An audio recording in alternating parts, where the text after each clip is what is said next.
Councilmember Palisari, can you hear us?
Good evening and welcome to the regular meeting of the City Council of the City of Cottonwood, Arizona, to be held December 19th, 2023 at 6 p.m.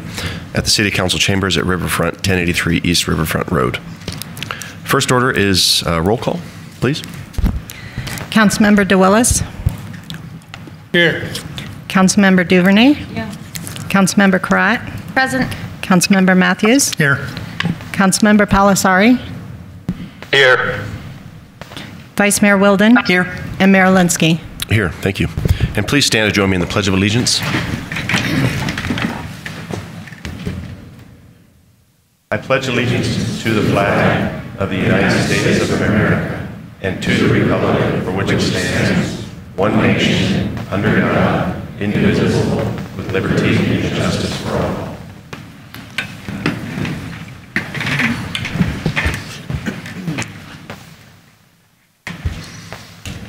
Okay, next on the agenda is a brief summary of current events by the Mayor, City Council, and/or City Manager. The public body does not propose, discuss, deliberate, or take legal action on any matter brought up during this summary unless the specific matter is properly noticed for legal action.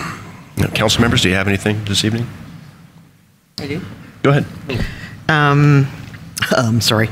Again, Gary Davis and Scotty, our city manager, and I met with an affordable housing developer, and it was a very positive meeting, and that's exactly what we need. It's one of the one of the areas that we definitely need housing in, and they may even continue to do more housing. I didn't mean to steal your thunder, so continue when I finish. But anyway, it was a great meeting, and quality housing, and hopefully it will be affordable, and we believe it will.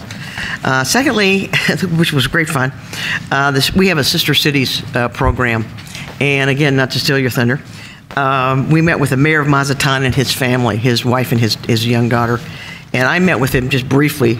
The mayor met with him many times, as well as Scotty. But when I met with him, he's a wonderful man, and he told us a lot about and educated us a lot about, what he has to go through, what the city. It's a small town, Mazatlan, in Mexico. It's not Mazatlan, it's Mazatlan. And Yvette, thank God for Yvette, wherever there she is, translated in Spanish and did a yeoman's job. And at one point, she got him mixed up, was speaking Spanish to Scotty and English to the mayor. So anyway, it was a great time when he was here. So hopefully we will get down there. We were all invited. Mm-hmm. Thank you. Yeah, and I'll just piggyback kind of on what the vice mayor was saying, that the mayor of Mazatlan was up with his wife and daughter. I was able to take him on a tour of the Verde Valley, showed him mostly things in Cottonwood, but I did run him up to Jerome just for the wow factor of seeing that historic mining town. He really was truly blown away, and everybody was very gracious with him. He had an excellent time. So what we're going to try to do is get our youth commissions working together and get some baseball teams up from Mazatlan to play with us here, and perhaps a program too where we go down there and play some baseball, because that's a pretty good unifier. So also he attended our push-in ceremony at the fire station, so we got our new ladder truck after only 20-some years of actually needing it.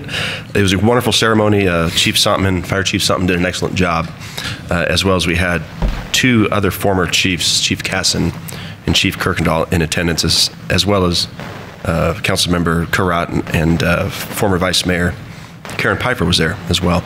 Really was a beautiful ceremony. We just wanted to let everyone know that they named the truck after Chief Kirkendall, in honor of Chief Kirkendall, and the name of the truck is the Grizz. And after seeing him in retirement, I can understand why they called him the Grizz. He's got a big white beard and looks grizzly, but also in a good way. Anyway, they named it after him as good honor, and he was very happy to be there. I got to speak at the 16th class of the Verde Valley Leadership Program. This is a program that trains up local leaders in our community. We have many graduates in that program, from that program right here, that work for the city of Cottonwood. Kirsten Lennon is one, I believe. Jack Teal is another graduate of that program, and others that I'm missing.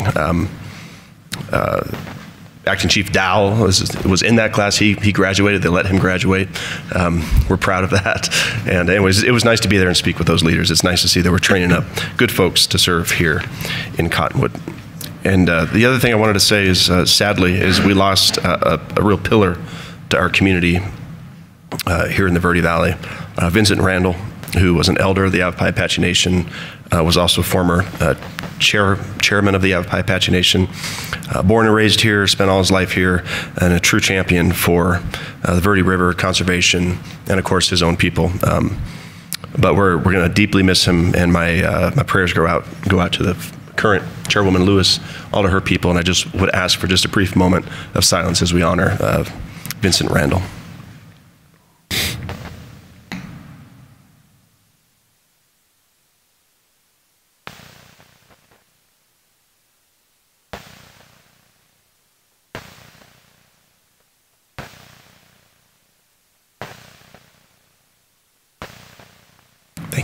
Thank you. And with that, I'll turn it over to Mr. Douglas. Okay, thank you, Mayor, Council. I have nothing more to add on to what was already said on those things, but it's great. I have four other things I would like to talk about. First, I'd like to just mention that I was very delighted to attend a Breakfast with Santa event at the Rec Center on Saturday. I may be sounding like a little bit of a broken record, but staff did an amazing job to provide this to our community, and it was very well attended. And what's even better, it was sponsored, so that was really nice. Staff really stepped up and served the community, including our firefighters who cooked the breakfast, so that was an excellent plus.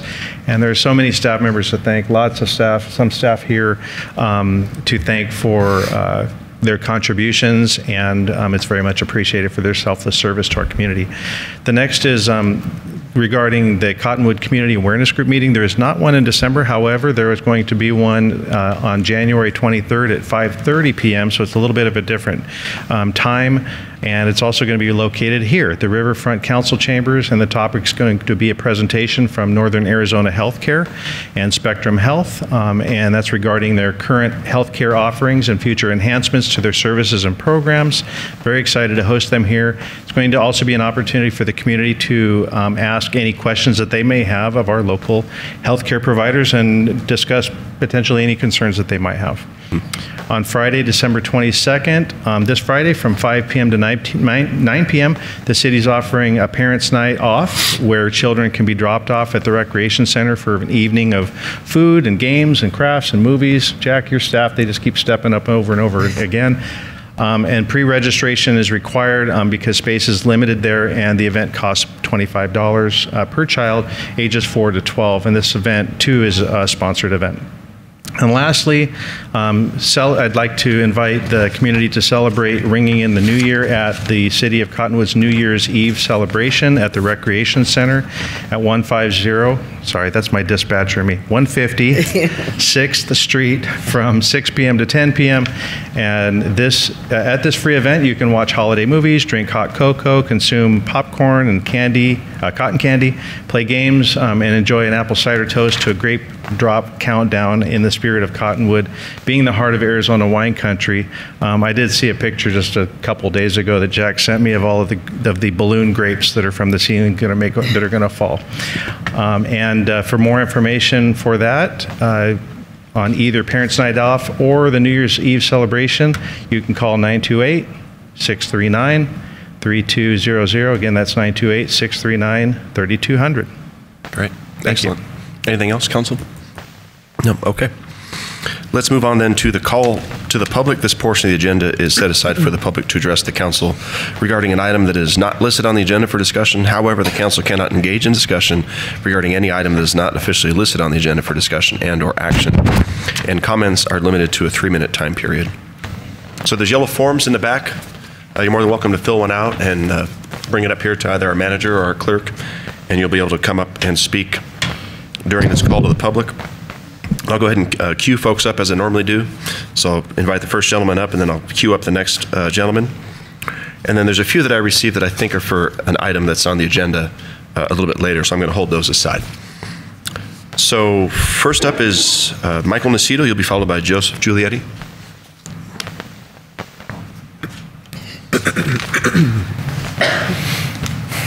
Good evening, Mr. Mayor, City Council. Merry Christmas to everybody.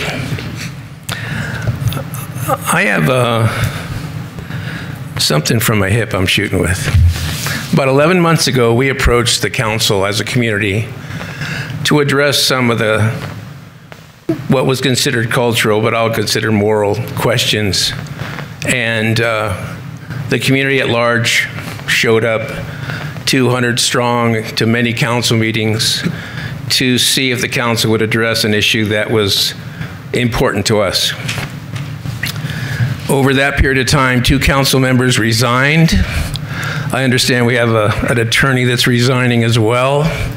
And we look forward to changing the face of the city council through the recall process, through the election process, so that the city council will reflect as representatives the wishes of the entire community and not just a small fringe portion of it that's loud.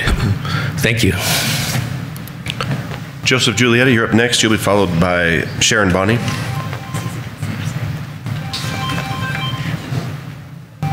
Your pronunciation of my name is fantastic. Well, that's awesome. Good evening, everyone, and thank you for serving. Welcome, Councilman Matthews. I wanted to start quickly by being grateful for the rec center, because I've been here about 11 years, and that's an affordable, state-of-the-art place I can bring my kids and that practically all families can get to. And I know it's been already spoken of, but the fact that the community can have a free breakfast for anyone, I really love that.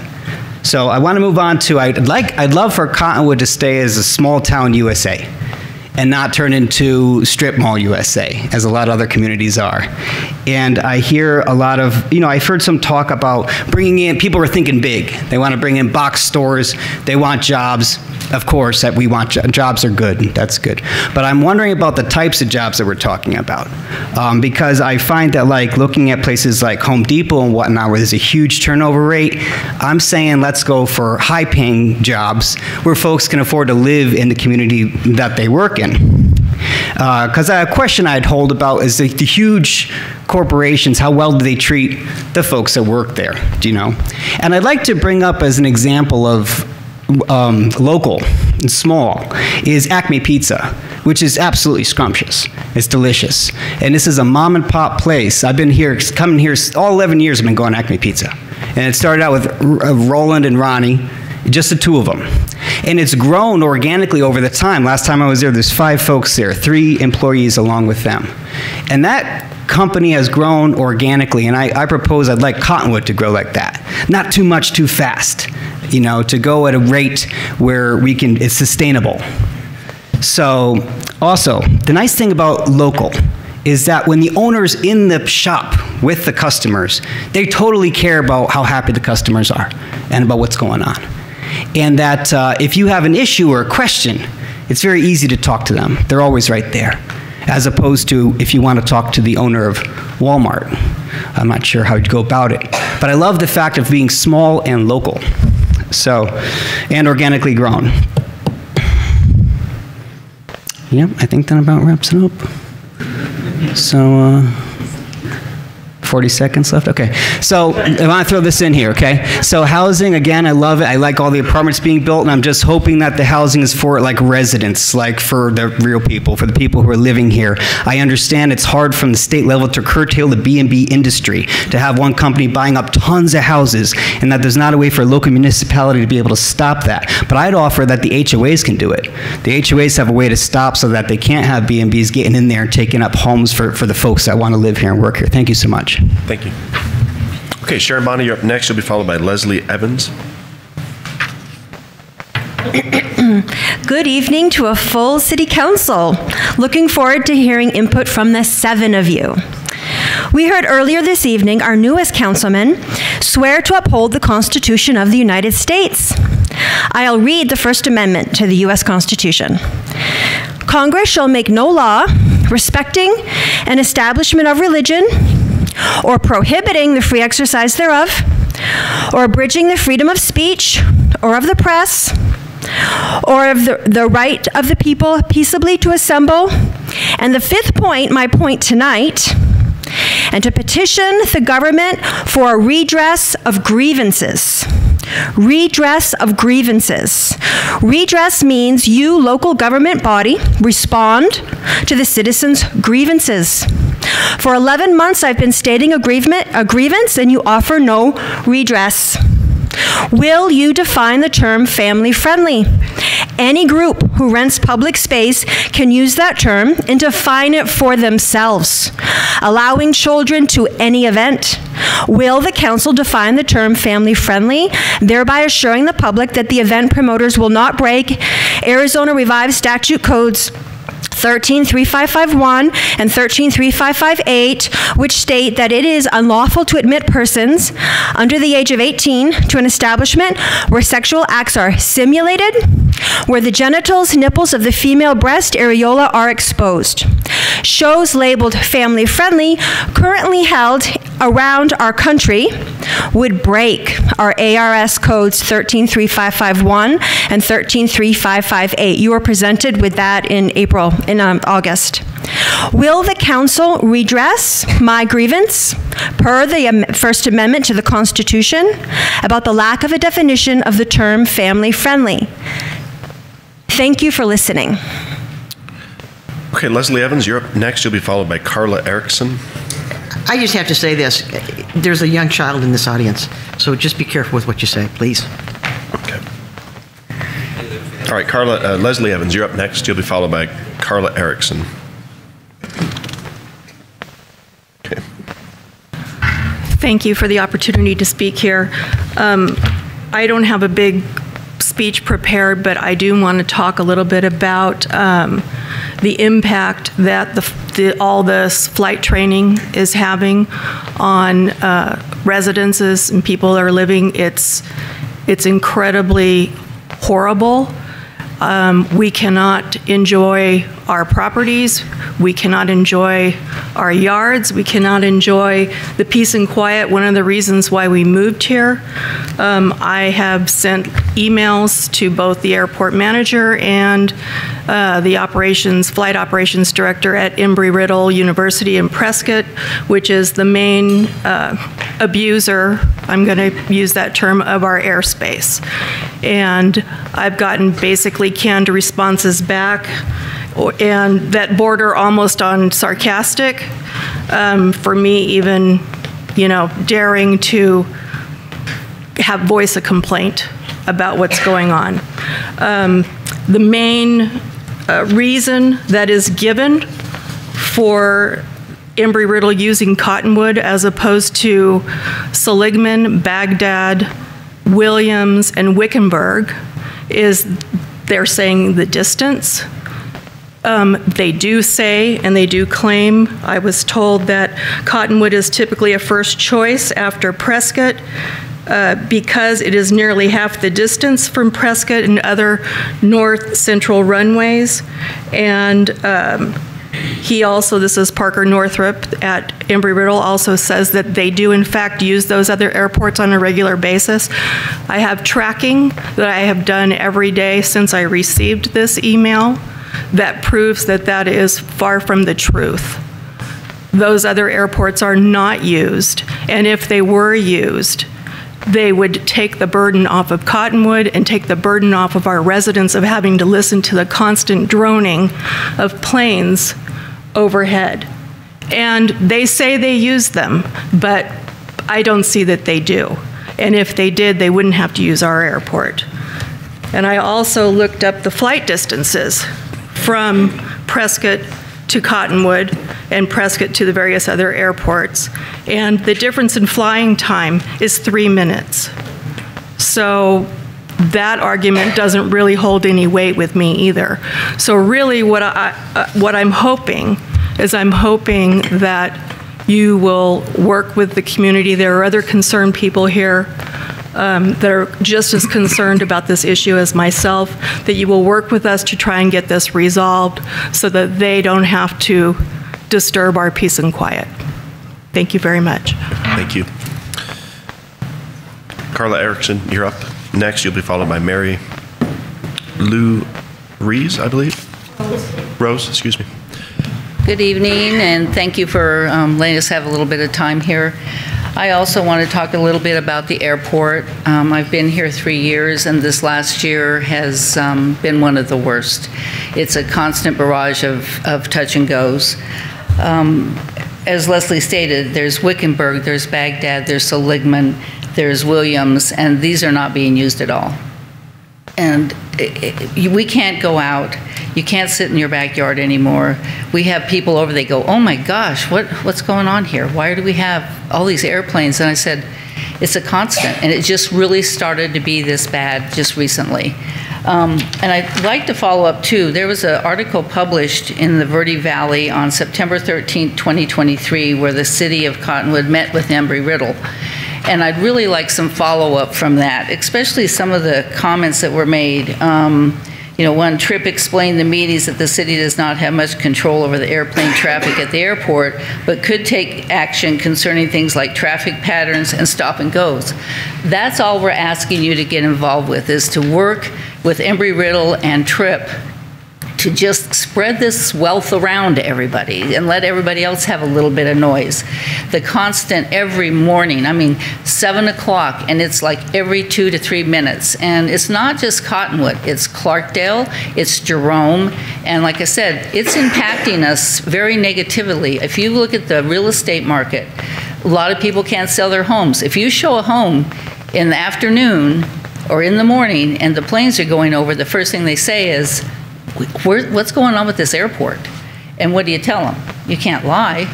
You can't say it's going to go away, because it's just gotten worse. So if we could just get your support to work with Embry-Riddle, and I'd really like to have updates on this article that was in the paper, because there's some really good things. Priority should move Embry-Riddle to another airstrip. That was in here. Concerns about the students we're accommodating, but safety issues are a concern. there is a whole bunch of stuff in here that really is important to our community, and it's not getting better. And the more we let them just use Cottonwood's airport and not spread this around, there's no reason why they can't touch and go. Just because it's their favorite doesn't mean it's best for our community. So we want to have people move to Cottonwood. You want them to move to Clarkdale. It's just gotten terrible. So anything you can do to help us would really be appreciated, because people are moving and people are getting out of this community. And the main reason is these flyovers and touch and goes that we have a barrage of every day. So appreciate your time. Thank you very much.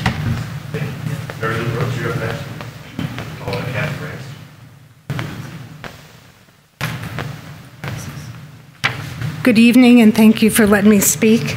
I'm also here to complain about the barrage of low-level planes doing touch and goes, abusing the airspace above my home and the residential area, and of course the Verde River, which has been determined to be a scenic and wild river. This is mostly done by a private university. Embry-Riddle has an endowment of over $100 million. They charge almost $100,000 a year tuition, and they're abusing the airspace and getting a free pass on using Cottonwood. Also, private, for-profit flight schools are also getting a profit from abusing the airspace in front of us. My concern is that they use leaded gas. Leaded gas has recently been determined to contribute to pollution by the EPA. I emailed the EPA report to the City of Cottonwood a few weeks ago. This is an October 2023 report where the EPA determines lead emissions from aircraft engines cause or contribute to air pollution. We have children here. We have the Verde River here. We have all the residents that are exposed to this leaded gas every day. And my other concern is whether the private university, Embry-Riddle, or the for-profit flight schools have the proper insurance to address pollution. Pollution is excluded under every insurance policy. So I would ask the board to find out if Embry-Riddle and the flight schools carry pollution legal liability coverage for the pollution that they're causing to the residents, because there will be an injury, there will be claims, and should it be the town of Cottonwood that's on the hook because they didn't have the proper insurance? I'm a retired insurance adjuster. I know about exclusions to policies. So if you're going to let them abuse the airspace, at least make sure they have insurance coverage that can respond to claims by the residents, because you're going to get children that are exposed to the lead in the emissions, and that causes cognitive impairment in young children. It especially causes impairment to low-income children. Cottonwood has a 20% poverty rate. Clarkdale has 10%. I don't know if that includes the Apache Nation as well, but you're exposing young children to leaded gas every day that is nonstop. So if you could follow up with that, I'd appreciate it. And thank you very much for your time.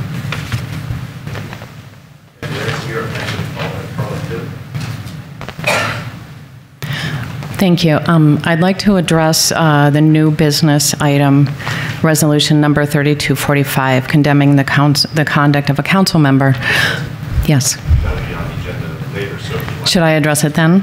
Actually, I'd like to address it now. If I can't? Okay, then I'll sit down.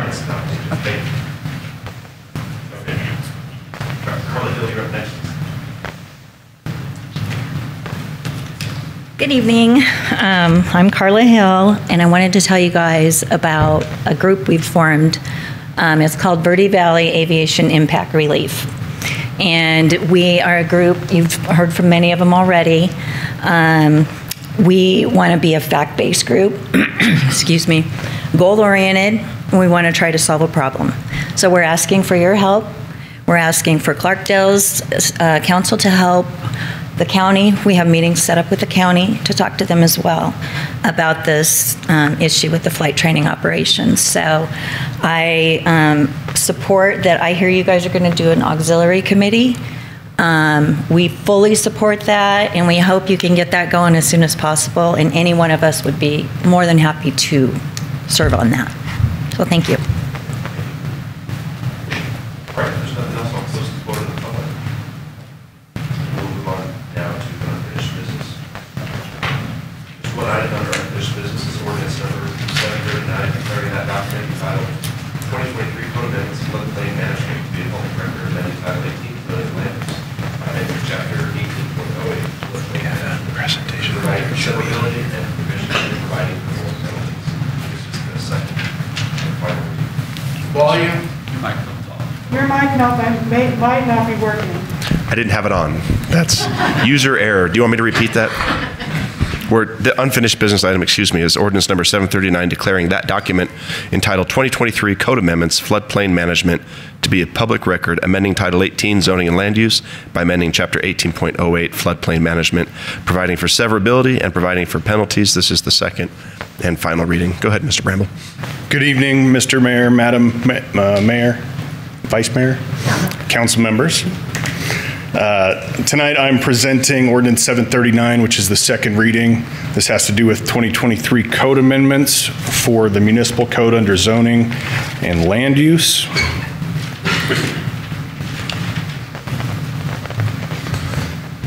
Chapter 1808, floodplain management, sets the standards for development and redevelopment, as well as encroachments on properties located within the adopted FEMA special flood hazard areas, otherwise known as floodplains, within the city, as well as enforcement of violations.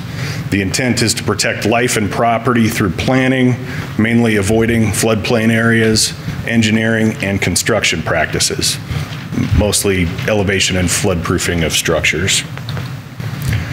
This update is required as a result of FEMA and another agency completing a new flood study for Oak Creek and its tributaries. And when we annexed the Spring Creek area, we got looped into that. So for Cottonwood residents to be able to remain eligible for participation in the National Flood Insurance Program at reduced rates, we have to adopt ordinances that either meet or exceed the Arizona State Model Ordinance, as well as the federal standards by February 8th, 2024, when that flood study goes into effect. The Arizona Department of Water Resources provides a model ordinance for our use that we can adapt for our city structure based on current laws and regulations. So what did we change? The proposed updates are really some updated definitions that were provided by ADWR, a lot of format capitalization, references to superseded or rescinded statutes, and this proposed ordinance closely mirrors or aligns with the state model, but it's been tailored to fit our city structure. It has been reviewed by City of Cottonwood Legal as well as ADWR, and since we last spoke 2 weeks ago, we have not received any comments. For us, operationally, it's business as usual. Any questions? All right, council, any questions for Mr. Bramble? No? Is there anybody in the public tonight that would like to comment on this ordinance? Okay. I'll go ahead and entertain a motion. I move to approve ordinance number 739, declaring that document entitled 2023 Code Amendments Floodplain Management to be a public record, amending Title 18 Zoning and Land Use by amending Chapter 18.08 Floodplain Management, providing for repeal of conflicting ordinances, providing for severability, and providing for penalties. I'll second that. Okay, Councilmember Crott made the motion. Councilmember DeWillis seconded that motion. Let's get a roll call vote, please. Councilmember DeWillis? Yes. Councilmember Duvernay? Yes. Councilmember Crott? Yes. Councilmember Matthews? Yes. Councilmember Palasari? Yes. Vice Mayor Weldon? Yes. And Mayor Linsky? Yes. And the motion carries. Okay, great. Let's have you read ordinance number 739 by title only. Ordinance number 739, an ordinance of the City Council of Cottonwood, Arizona, declaring that document entitled 2023 Code Amendments floodplain management to be a public record, amending Title 18 zoning and land use by amending Chapter 18.08 floodplain management, providing for repeal of conflicting ordinances, providing for severability, and providing for penalties. Second and final reading. Okay, thank you. All right, next on the agenda is the consent agenda. The following items are considered to be routine and non-controversial by the council and will be approved by one motion. There will be no separate discussion of these items unless a council member or a citizen so requests, in which case the item will be removed from the consent agenda and considered in its normal sequence on the agenda. We have 5 items this evening, so we kind of changed up the way we've been doing these just to get through it a little bit more quickly. What I'm going to ask the clerk to do is go ahead and read each item. Then we'll see if there's anybody in the public that would like to have an item pulled or council member. And if we don't have any, then we'll just go ahead and approve that. That way I'm not duplicating it. So go ahead. Okay, item number 1, resolution number 3215, a resolution of the mayor and city council of the city of Cottonwood, Arizona, authorizing a cooperative use purchasing agreement for the purchase of firefighter self-contained breathing apparatus, equipment, and services with L.N. Curtis and Sons Incorporated, a California corporation, in an amount not to exceed $54,102.77. Item number 2, resolution number 3232, a resolution of the mayor and city council of the city of Cottonwood, Arizona, authorizing a cooperative use purchasing agreement for the purchase of asphalt products and services from Cactus Asphalt LLC, an Arizona limited liability company, in an amount not to exceed $750,000. Item number 3, resolution number 3235, a resolution of the mayor and city council of the city of Cottonwood, Yavapai County, Arizona, approving the city of Cottonwood's participation in the Arizona Mutual Aid Compact and authorizing the mayor to execute the compact. Item number 4 has 3 resolutions. Resolution number 3240, a resolution of the mayor and city council of the city of Cottonwood, Yavapai County, Arizona, reappointing Scott Ellis, a member of the Municipal Property Corporation, and establishing his term of office. Resolution number 3241, a resolution of the mayor and city council of the city of Cottonwood, Yavapai County, Arizona, reappointing Rudy Rodriguez, a member of the Municipal Property Corporation, and establishing his term of office. And resolution number 3242, a resolution of the mayor and city council of the city of Cottonwood, Yavapai County, Arizona, reappointing Christopher Dow, a member of the Municipal Property Corporation, and establishing his term of office. And item number 5, resolution number 3239, a resolution of the mayor and city council of the city of Cottonwood, Yavapai County, Arizona, amending the adopted full-time equivalency position number by 1, adding a full-time legal assistant. Okay. Is there a member of the public or council that would like to have an item pulled for discussion? Yes. Sure. Okay, item 5 will be pulled. I would make a motion to approve the consent agendas, items 1 through 4. Second. Okay, Mayor made the motion, Vice Mayor seconded it. All in favor? Aye. Aye. Any opposed? Okay, let's pull item 5 for discussion, please.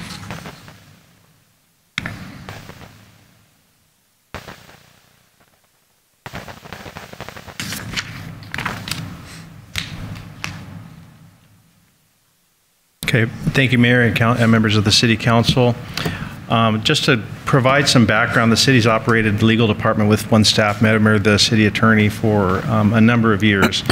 And the department had been in a position to request help and had not been in a position to ask for requests for help with an additional staff member.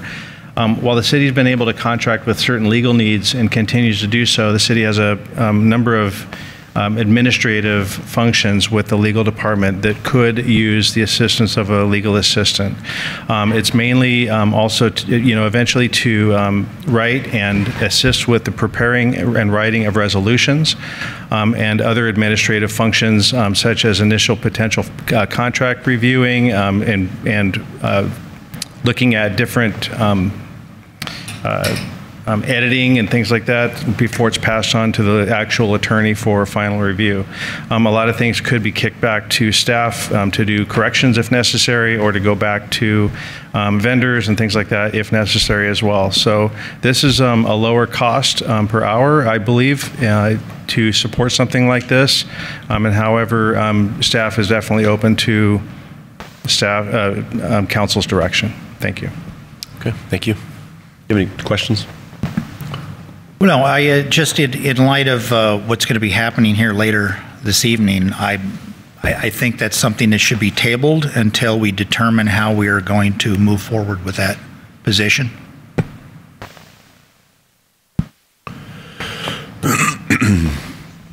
Yeah, I think we have some runway in front of us in terms of the resignation date from Ms. Winkler. So I think for a lot of years we've been without staff to assist our one-person legal department.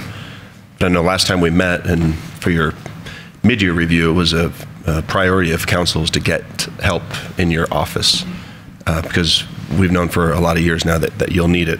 And not just you, but your position will need that help. So I still think it's a position worth supporting. We can always have our contract legal firm fill in, but that's going to be a lot more expensive. Yeah, I agree. I don't think there's any harm in doing this. And it's an advantage, in my opinion, because we do have outside counsel, and this would be someone that doesn't have to be as experienced per se. So I'm in favor of continuing with that thought process. I'm not in favor of it because with the resignation of our current attorney, as a council, we're going to have to decide how we move forward, whether we actually hire another attorney or what route we go. So it might be a moot point. I agree. I think we should try and table it for right now and probably readdress it after we get the whole legal counsel settled. Councilmember Karat? I think either way, moving forward, we're going to need that position, but if they want to table it until we figure out what the next step is, then I'm okay with that too. But I think either way, this is going to be something we're going to need. Yeah, and we've got some leeway, and we need this person. There's no question. So what's the harm in hiring them now? We're going to have to hire them anyway, and we've got some months here that we're going to need some extra help, and this is extra help that we desperately need. So I think we should do this as planned. Okay. Councilmember Palisari, did you want to comment? I'm in agreement with the majority of the council. Could you please state your position? I'm not quite sure I know what the majority is just yet. Would you like to table this item? Yes.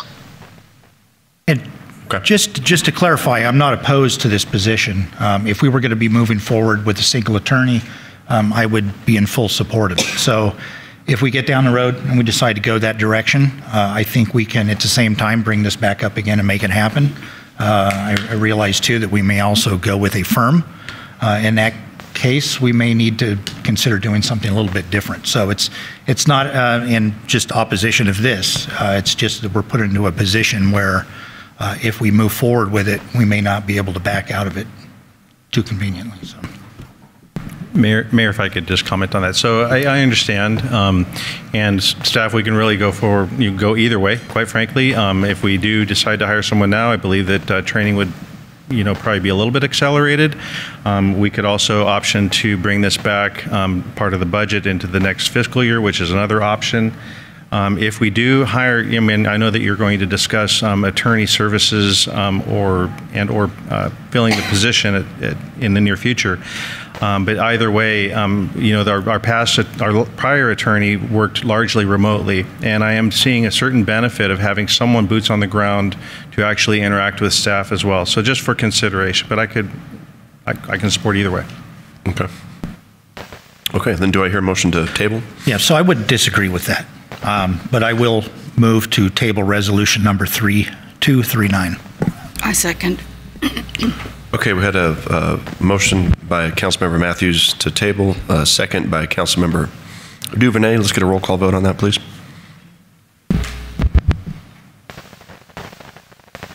Councilmember DeWillis? Yes. Councilmember Duvernay? Yes. Councilmember Karat? Yes. Councilmember Matthews? Yes.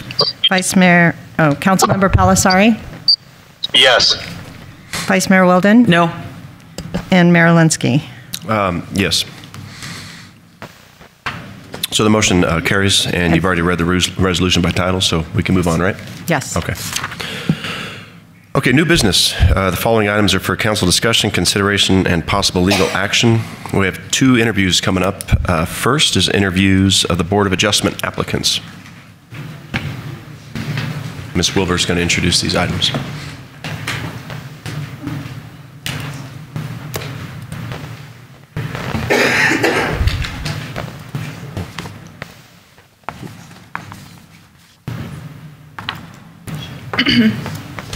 Good evening, Mayor and Council. Amanda Wilbur, Human Resources Director, and I am here before you tonight to discuss our Board of Adjustment appointment. Some background on the Board of Adjustments. It consists of 5 commission members. All must live within the city limits.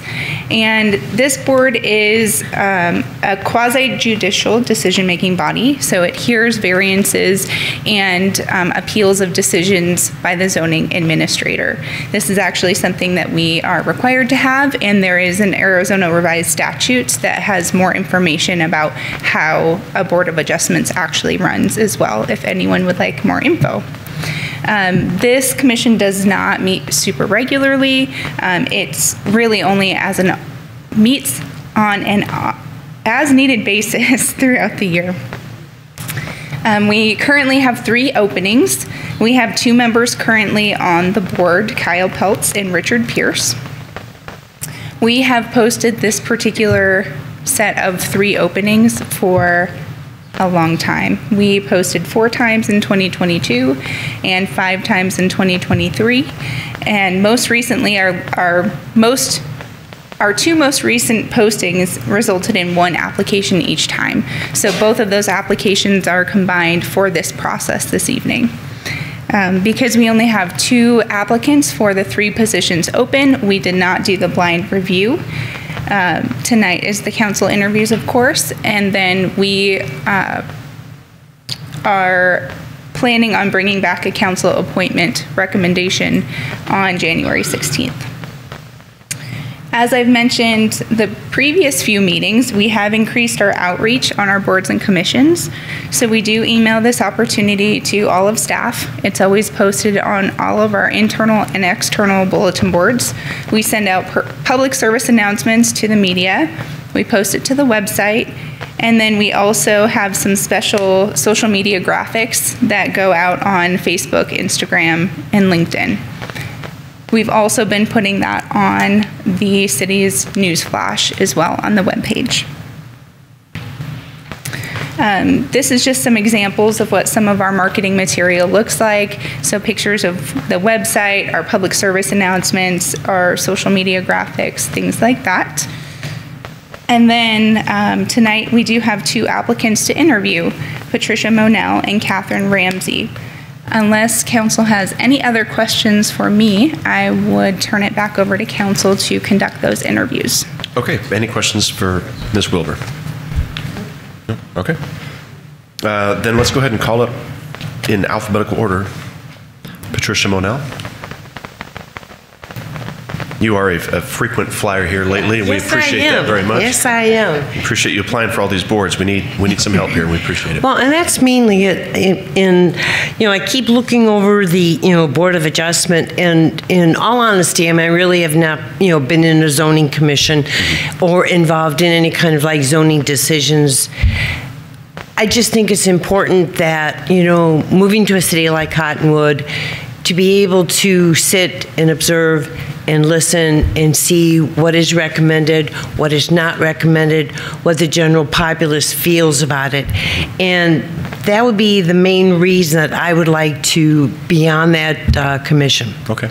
Well, we're going to ask you kind of the same questions we asked you last time, so just bear with us, but really do appreciate you applying for this. And the Board of Adjustments is our least exciting board. They seldom meet, but it's not that it's not an important board, they just seldom meet. But again, we'll just go through these interview questions really quickly, and appreciate you being here. So please tell us why you wish to serve on this board, Board of Adjustments. I would like to be involved with the City of Cottonwood in its decision-making on the zoning, because I think it's important at this period of time for Cottonwood. Okay. And then what are your specific qualifications to serve on this board? I've been involved on, in my, different jobs and stuff like that, setting up and arranging. I had worked for an airline business, so we had set up like bases and stuff like that, and there was a lot of work to be done to set up these bases, be able to just get legal liquor licenses, just the area alone, getting the permission to fly out of these areas, especially the airline I had worked for. We had started up in Mesa. So I was involved with a whole team of people that worked alongside that. Okay. And what do you hope to accomplish during your appointment? Making the right decision for the city of Cottonwood. Okay. See how easy that was? Thank you very much. Thank you.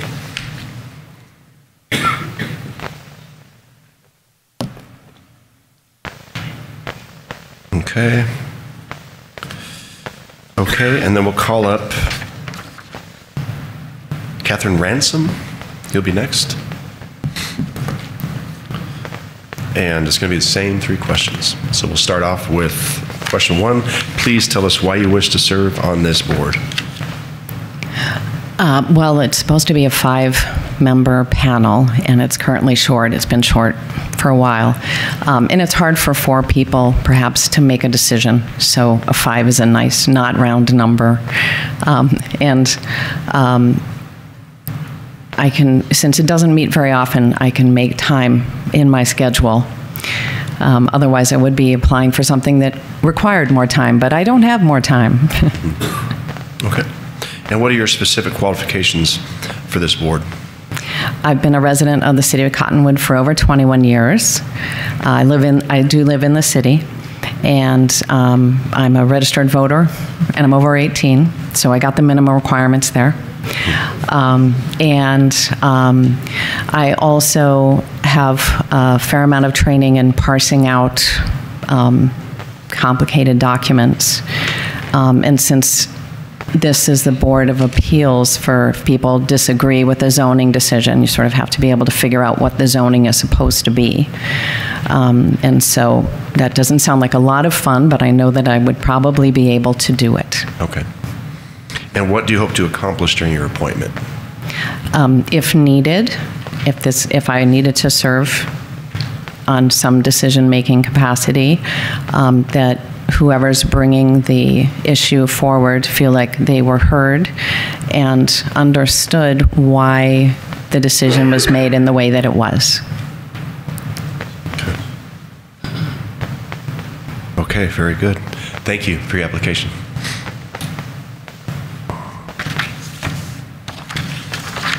Okay. And next interviews for the Personnel Board, right? Yes. Yeah. Before we move forward too, I just wanted to apologize. I got your name wrong on my PowerPoint, so I'm sorry about that.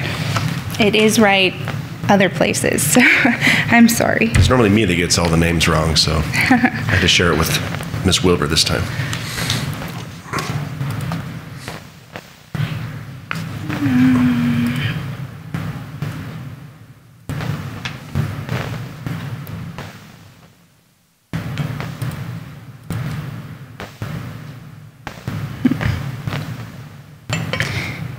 Okay, good evening again.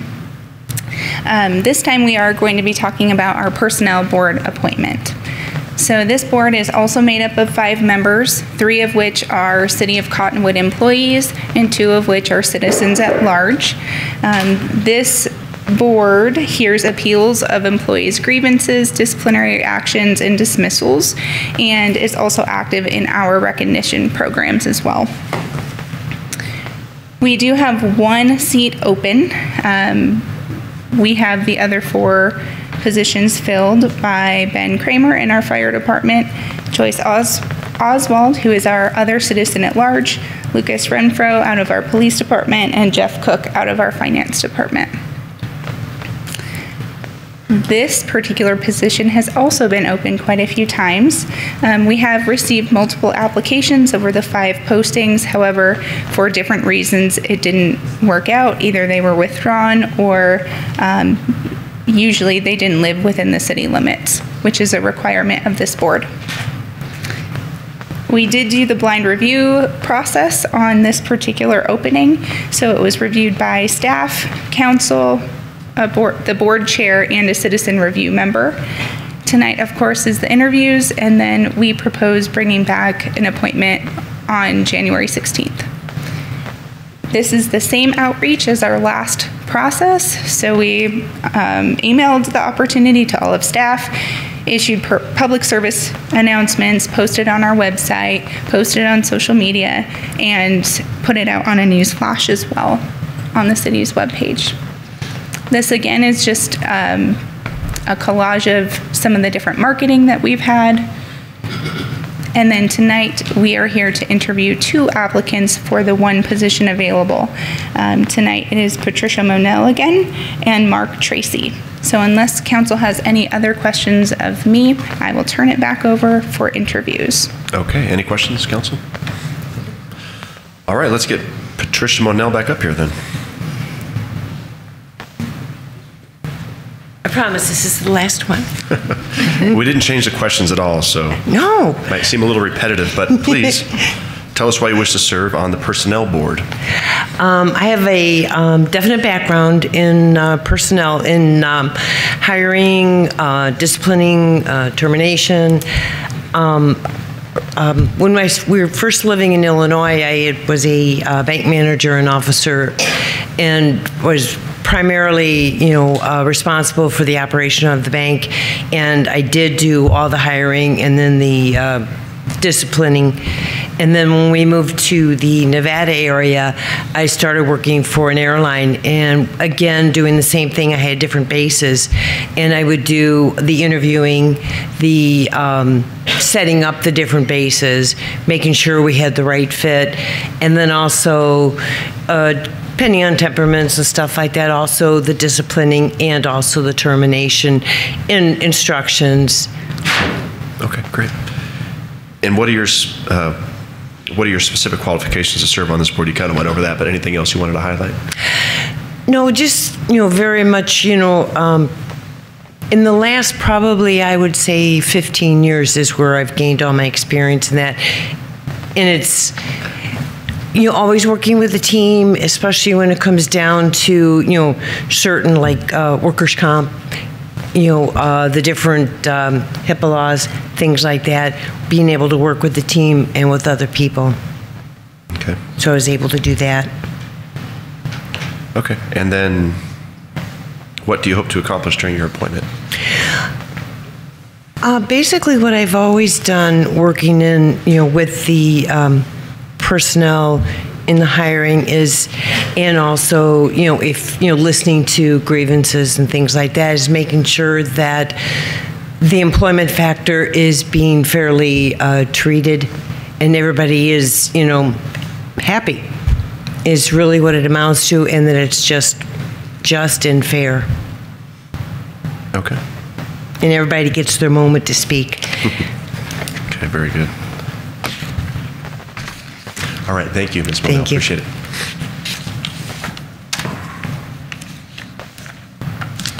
Okay, and then next is Mark Tracy.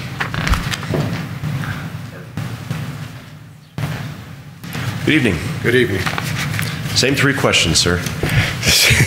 I'll start from the top. Please tell us why you wish to serve on this board. Due to my background, I have experience on all sides of the table, from on the employee side, supervisory side, department heads, and also from a union perspective. And I've been involved in all aspects of municipal employee stuff, from interviews, hiring, and dismissals as well. So I fully understand the significance of city policies and procedures, but I also know how to balance that with the needs and sometimes the misfortunes of an employee. Mm-hmm. Okay. And what are your specific qualifications for this personnel board? 41 years of dealing with this type of stuff, including 4 years with the former town of Cottonwood Fire Department. After that, 25 years with the City of Flagstaff Fire Department, and then multiple positions as a chief officer in several other smaller fire departments, as well as been in business for myself for about 24 years. Dealing with private employees and co-contractors, things like that. Got it. And then what do you hope to accomplish during your appointment? I think I can bring a good balance to a board, especially if somebody's new to that position, as far as understanding what's necessary from the city perspective, the legal perspective, and then also having been a former municipal employee myself, I understand that perspective and how important this is, because a lot of times this will be kind of the last chance to be heard by that employee before possible dismissal or you know, something else. Sure. Okay. Okay, great. Well, thank you, Mr. Tracy. Good to get to know you a little bit better. Appreciate your application. Yeah, thank you for your consideration.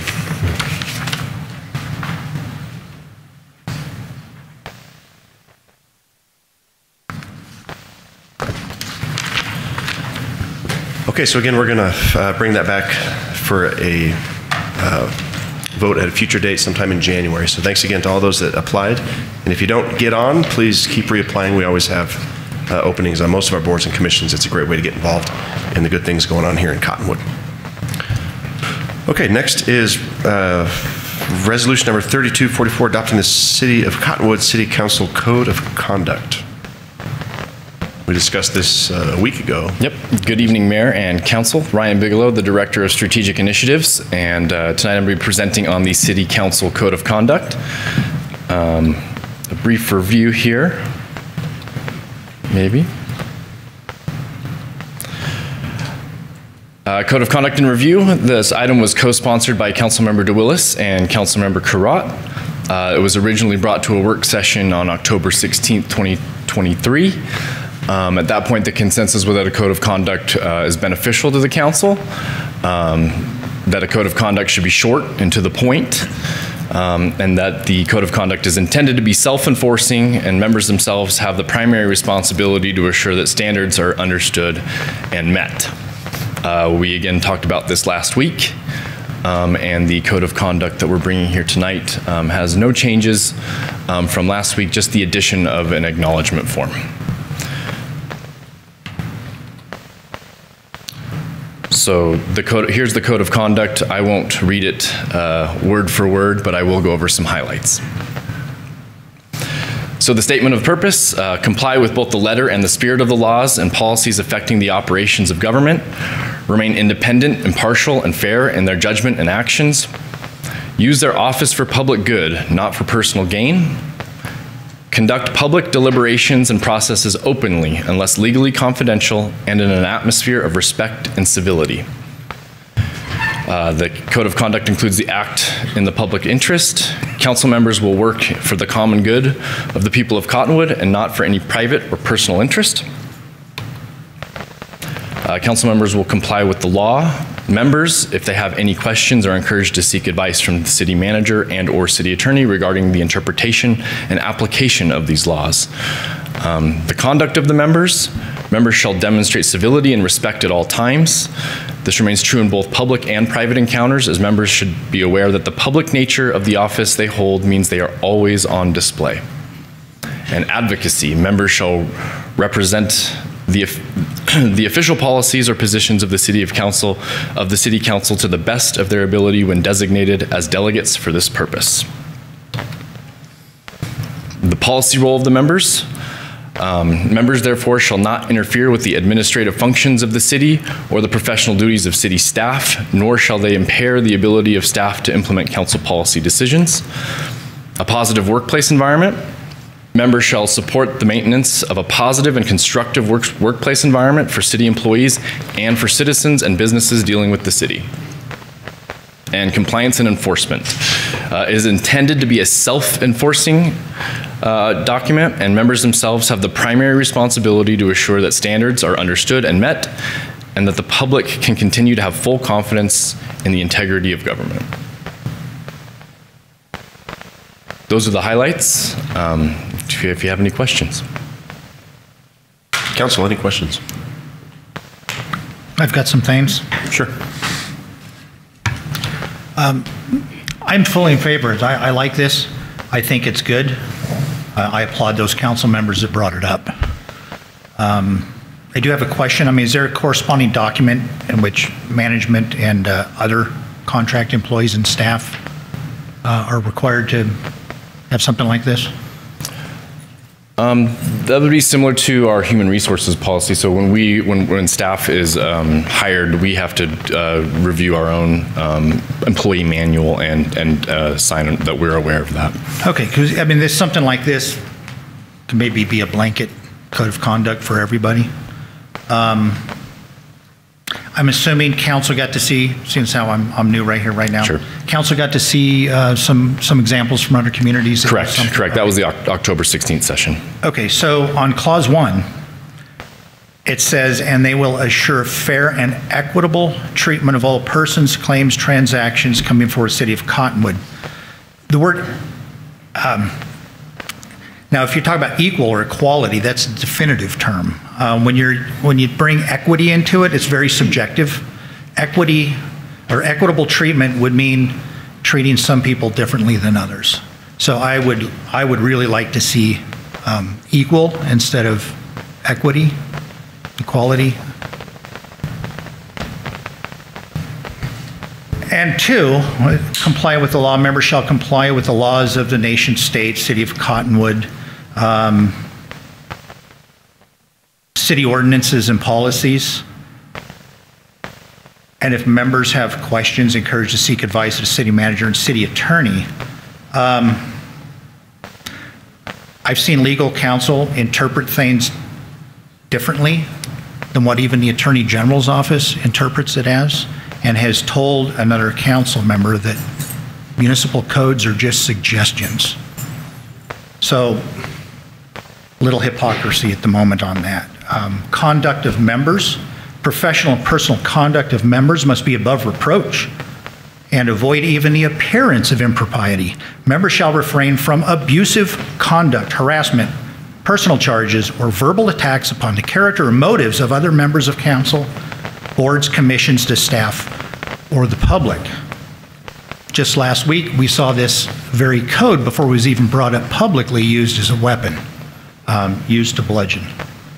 And then, when a council member didn't vote properly, she was kind of verbally accosted for that vote.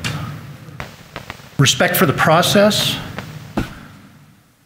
Again, probably no comment on that one. Policy role of members.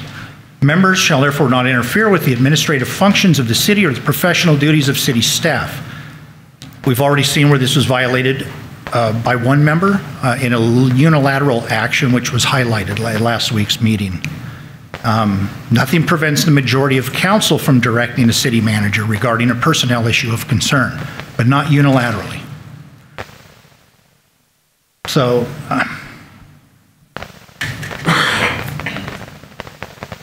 we have a lot of distasteful work ahead of us, I think. Like I said, I love the spirit of this, and I think we should address this at some point. But in light of what I've seen over the last year, lying, unethical behavior, several things. I don't need to bring them up in detail at this point. But I think what we need to do is really consider tabling this, letting things calm down, and bring it back. And I would like to see it brought back. And I'd like to work on it a little bit. But I don't think it's appropriate. I think it's the height of hypocrisy right now to ask council members to sign this and abide by it, by what I've seen recently. So I'm willing to listen to discussion on it. All right, council. We discussed this last week, and it seemed like we were all in agreement that this was well written and didn't have any substantial changes. Has anything changed? Well, I believe I believe I took issue with it last week, and I think that's on the record. I felt that... Sorry? I took issue with it last week. Is that better? It's green. Okay. I took issue with it last week, and I explained why. I illustrated 2 or 3 examples, and if we're self-governing, nothing was addressed at that point, or even a discussion about what I had asked about. So I agree, I think we need a code of conduct, but I think we need to talk about it a lot more, and I stated that last week. And how does the rest of council feel? I think we definitely need it. I'm open to making modifications as necessary, but I think at the same time, we need to get everybody on the same page, and at least this gives us a starting point to do that. Yeah, I was just under the understanding last time that you have done your research, and it's something that's normal for city councils to have a code of conduct. We haven't had one, and we've needed it for a long time, and I thought we were okay with, as a whole, okay with what we discussed last week, and it was well done, in my opinion, so I'm all for approving it. Yeah, we do need one. There's definitely a need, but due to events that are facing us right now, I'm going to have to agree that we need to table it and probably tweak some wording on it. Councilmember Palisari, do you have anything to add? I agree. Tabling it's a good idea at this point. Okay. All right. Well, I disagree. I think we were all in agreement, more or less. I know we had a couple of concerns from one council member, but it seemed to me like there was a lot of work put into it. And we liked the document, felt it was important, and a good step forward. So I don't think we need to table it. I think we need to approve it. And if things need change in the future, by all means, we can do that. As a council, it's our prerogative. So I'm going to make a motion to approve resolution number 3244.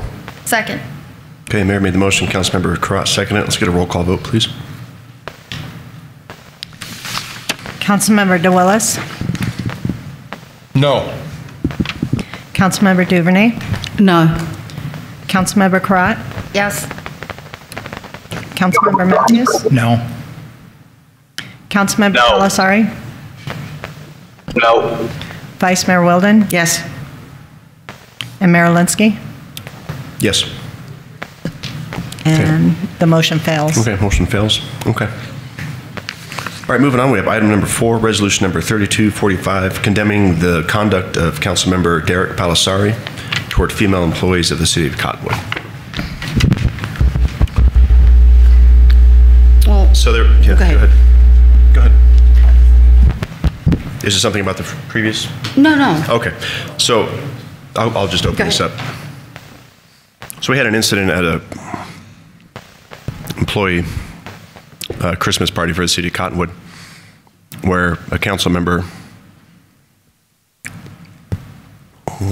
said and acted in an inappropriate manner, and we need to address this as a council. So we have a resolution, which I'll read, and then we can have a discussion. Councilmember Palisari is not here in person, but he was able to join us by Zoom. So I'll go ahead and read. Can I ask? Sure. If it needs to be read before we've had a discussion, because every other resolution we read after a discussion, is that not correct? The resolution goes over a lot of the facts of the I agree. Issue, so. I agree, but I'd like to do it just like we've done it. Some other things, because I have some things I'd like to say about it before you read it. Council, would you like me to read the resolution? Actually, I would like to see if we can table it and go to some sort of an executive session with it at a later date before we condemn an individual. I don't think it needs tabled. I think and we have the individual here with us this evening, so. It's something that happened that was. Okay. Number one, well, it was something that happened that is read and explained in the resolution. So I think the public deserves to Well, the know what resolution has been out in the newspaper and it's been in the agenda, which is public. So before we read the resolution, I think some of us need to discuss it and then we can read it and the public can interact. Okay, let me finish what I was saying. I would like to make a statement. Okay. Mr. Palisari, go ahead. I was shocked and blindsided at the way this has been handled. I need to understand the investigation. I need to be there so I can defend myself in person, be heard, and have the opportunity to seek my legal counsel. Okay. Well, we're discussing your conduct and the facts around the employee party and your conduct with other female employees that occurred. So, Scotty and you knew that I was going to be out of town, and this was an opportune time for you to take this up when I'm not there in person. If it were you, you would want to be there in person to be able to defend yourself. I'd like to. People. I'm going to interrupt Derek because council members were only made aware of this at 5:50 yesterday evening. To my knowledge, I don't know if you have consulted anyone before or after that was added to the agenda. Can I ask you, Scotty, have you consulted any council members or mayor about this item? And did you have prior knowledge that Councilmember Palisari was not going to be in attendance this evening? I did not have knowledge that he was going to not be in town. So whether or not he's in town, he's here with us, and he can certainly speak to the facts of this resolution. But the point is, we, as mayor and as council members, we have an obligation to act quickly on a matter of such weight as this. So, whoa, what? Without due process? I mean, I just took an oath to uphold the Constitution, the laws of the state and the city, and you want to be judge, jury, and executioner on this gentleman. I'm not defending him. I don't know what he's guilty of or not. He has a right to stand here in front of us personally and defend himself. I've not seen any evidence regarding this. This is a hit. This is absolutely out of line, and I wouldn't be surprised if this brings another lawsuit into the city. Okay, this is unsubstantiated. You just bring out this proclamation and destroy this man's reputation publicly.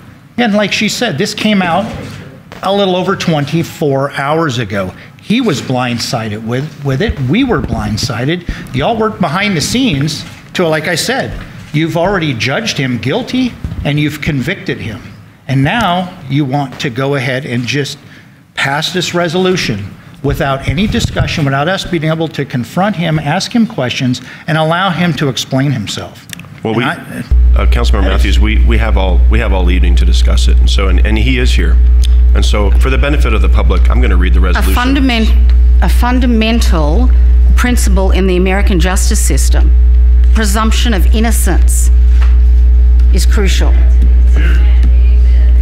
Ensuring individuals like Councilmember Palisari are given a fair chance to defend himself against accusations brought forth. It's an important part of the legal process.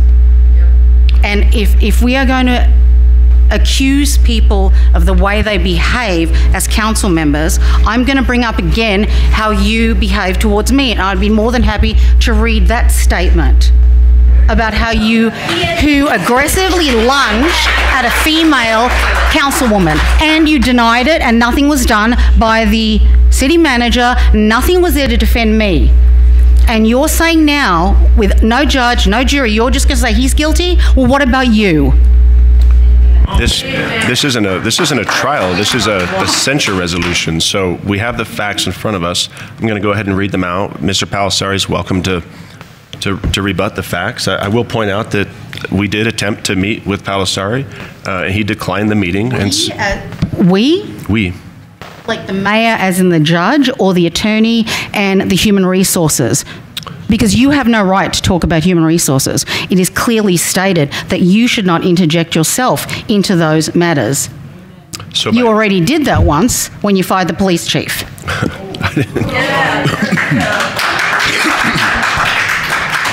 By we, it was me, city attorney, and city manager that attempted to meet with Palisari, but he declined.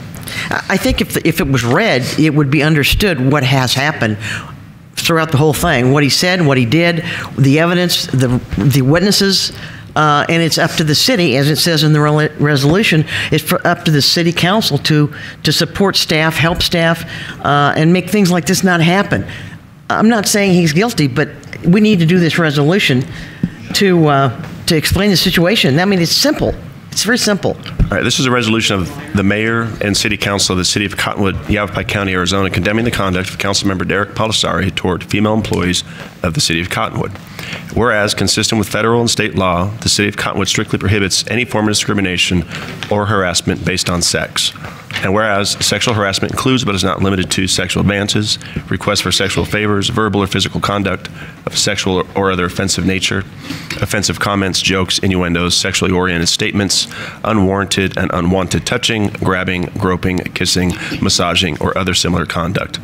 And whereas upon taking office, members of the Cottonwood City Council swear an oath to support the Constitution of the United States, Constitution and the laws of the state of Arizona, and the city code and laws of the city of Cottonwood. And whereas since taking office on June 6, 2023, Councilmember Derek Palisari has engaged in the following conduct. At the City of Cottonwood's annual employee appreciation event on December 8th, 2023, Councilmember Palisari approached a female employee, grabbed her by both shoulders, pulled her close to him, and made an inappropriate comment about her breasts.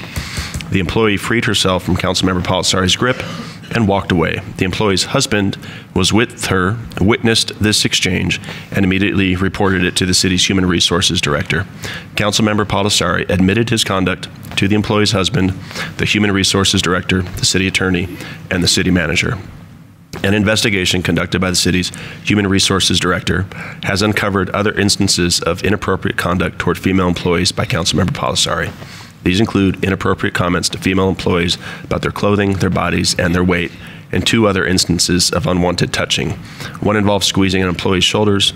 The other involved leaning into an employee from behind and sniffing her hair. City management has taken all available measures to protect its female employees from Councilmember Palisari's predatory behavior by prohibiting him from entering non-public city spaces where city employees work, and by instructing all employees to report any and all instances of inappropriate conduct by Councilmember Palisari that they experience or observe. Councilmember Palisari's mistreatment of female employees will be reported to the Arizona Attorney General's office under the terms of the city's conciliation agreement in Deaver versus City of Cottonwood.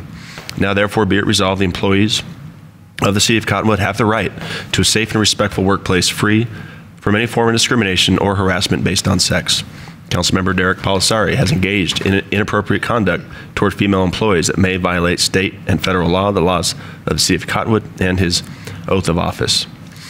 The mayor and council of the City of Cottonwood condemn the behavior of Councilmember Derek Palisari in the strongest possible terms.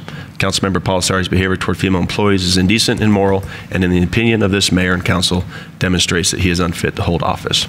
So that's what's in resolution number 3245. So as council, we don't have any way to remove from office any other colleague up here, though he was appointed. He serves as an elected official, so this is the strongest thing that we can do is this public condemnation. So, the last word here. Happy to answer any questions on how this came about. Mr. Palisari is here to speak for himself. So I just last statement on this, and then I'll be quiet. But I'm not defending him, but yet you're not providing anything other than accusations, and they're very, very serious accusations of the highest degree. There's no doubt about it.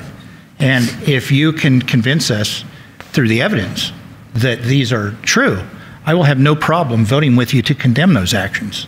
But right now, it is inappropriate. Okay, it is not going to happen, and I'll not support it now. Not because they're not serious, but because this is absolutely just the worst process that I've ever seen regarding something like this.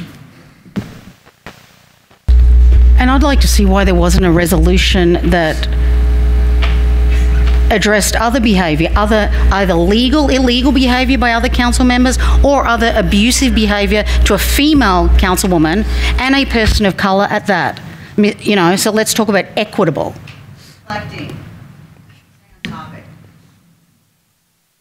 I think there's no comment. Counsel? Well, we have an obligation because of what's happened in the past with the police chief. Sorry. And we have an obligation, am I correct, in reporting this to the Attorney General's office?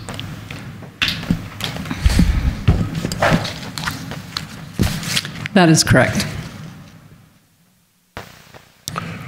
Okay, so I lied. If he is guilty of this, why is there no law enforcement involved? Okay, because that's due process. Law enforcement gets involved, they make an arrest, they make an investigation, and they make a conviction. That is not our job. And you're right, it is not our job. Our job is to condemn the behavior of a colleague who's acting inappropriately. Law enforcement will handle it as they do. And it's really going to be up to the victims on whether or not they're going to, pursue this further. But our job is to condemn the behavior, period. I think he admits to behaving in this way. I think it's condemnable. I'm shocked that my colleagues don't, but it absolutely is. And we have a duty and an honor to this community to show that we don't discriminate, we don't harass, and that's our... But yet we do. But yet you do. If you can stay on topic, that'd be great. I am about harassment. I'm talking about harassment. You're saying we don't harass, we don't abuse, but yet you harass and you abuse. So don't use the word we. So I have evidence, I have a legal statement from someone, and that I have all my evidence. Then move forward with that. But tonight, what we're considering is a condemnation of Councilmember Polisari's behavior. May I speak? Of course. Thank you. Councilman Polisari, this is Councilman DeWillis. Yes. I'm going to ask you outright. A finger has been pointed at you for misconduct, at the very least. And I'm going to ask you point blank, did you do any of these things? The whole story is not out there, and any attorney would tell me not to say anything, and I'm not going to, because they're going to use it against me. They're coming after me, and I'm going to seek legal counsel, and I'm going to move forward that way. Thank you. That's what I wanted to hear. Councilmember Carrot. And in the statement, it says he admitted to it. I would have very much preferred an executive session to get more details on it, because I'm sure there are some things, part of our job is to protect our staff, and I'm sure there are some things that are better off left to executive session. Not that certain things aren't going to be public either way, but to get more details on it. But if he's admitting that he did any part of it, yeah, that's a problem. That's absolutely a problem. He is admitting it. I mean, it was people were victims. It was reported. There were witnesses, and he admitted to the behavior. So I'm having a hard time understanding how he's not culpable. At this point, it's an attorney's issue. I'm not going to condemn him personally until I have a lot more evidence sitting in front of me. How quick can we call a special meeting to have an executive session? Is that like a 24-hour thing, or how does that work? I don't know that we need to go into executive session on this, but I suppose my understanding is we can't go into executive session now because it wasn't on the agenda. Right. So, yeah, you can't go into an executive session tonight. A special session, the mayor would call that.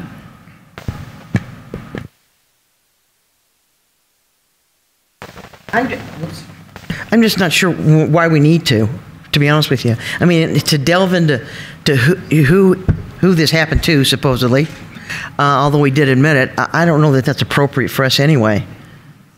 Okay. He did. Well, never mind. I should be talking to you. So, folks, we can't have a conversation across the dais like this. So there is an opportunity for folks to come up. I have received some forms. If you want to come up, you can have 3 minutes in front of council. But I am boarding a plane. Thank you, guys. Merry Christmas. Per the, but he did admit it. I mean, it's. Scotty, do you have anything to add or to speak to? So a human resources complaint was filed.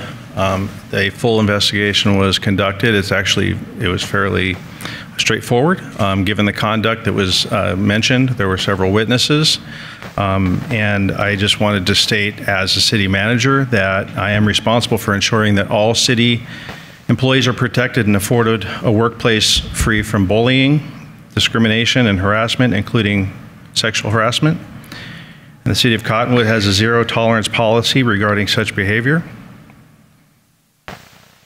And if a city employee is engaged in this type of activity or any of these activities, as a city manager, I'm able to take action up to including dismissal, which this would have reached that for me.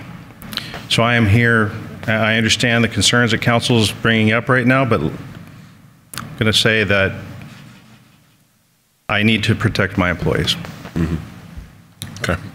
And the council needs to do the same. Yeah. That's what we're for. Well, I couldn't agree more. I think this is, there was an investigation. He did admit to it. There were witnesses. I mean, his conduct was just inappropriate. I frankly can't believe that we're.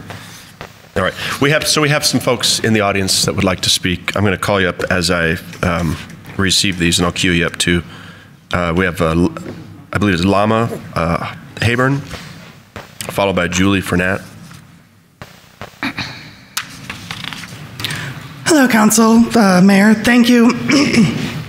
I appreciated your really strong remarks condemning this behavior because it is disgusting. And I am disgusted to be in front of this council and hear so many of you decide not to move forward or talk about not moving forward with condemning someone who has admitted to sexually harassing and assaulting a city employee. What is wrong with you? He admitted it to HR, which is an admission. Now, frankly, I think this council should move forward with condemning him and with passing this resolution and with removing him from council if it's at all possible. So, thank you. Please do your job. Julie Fernat, you're up next. You'll be followed by George Lee. Okay, thank you for hearing us. Councilman DeWillis, I think his answer really could have told you a lot.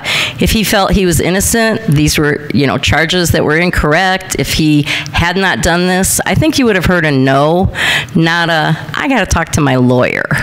So his answer was very clear. It wasn't a question.